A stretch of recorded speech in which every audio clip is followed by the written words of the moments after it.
All right, there you have it. Or in the library. They can There change the library. you It's not have going it. to be more than a minute. Or maybe it will. Judge Schrader Take thanking them upstairs. That's fine. the jury, and the jury reaching a unanimous conclusion on all 5 charges here. Kyle Rittenhouse, now 18 years old, 17 at the time of this shooting, found not guilty on all 5 charges. I am joined by Patrick Cafferty, a defense lawyer, our legal analyst here throughout this trial. Your first reaction, you're a defense lawyer. What did you think?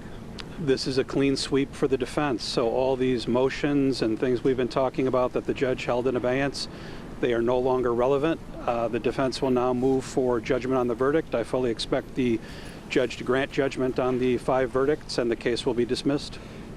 We heard them go through each of the charges.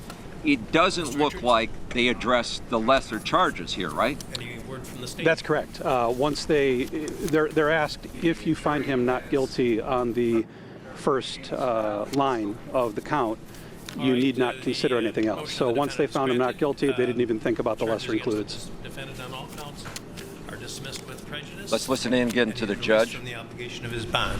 Anything else? No, carry on. Thank you. Good day. I just sent an email from a bond. All right, so that is part of the routine here, the judge declaring that the verdict has been reached. And now what happens to Kyle Rittenhouse?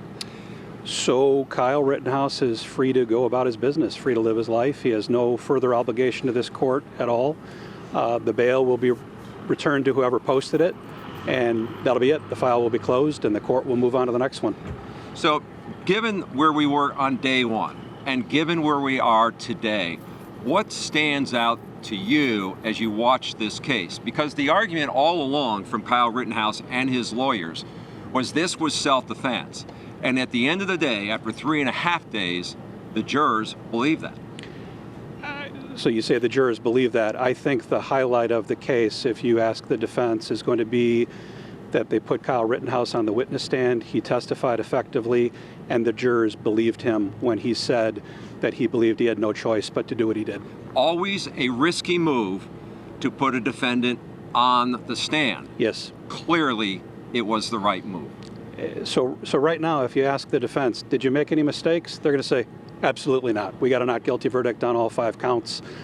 They will not criticize themselves one bit, and the jury didn't. The jury believed what they were selling.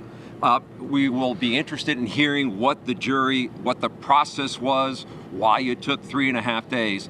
But maybe too much weight is being put on that because the instructions were long, 36 pages. There was a lot of video evidence here. How unusual was this case? Knowing the national narrative around this, it became a big story nationwide as well.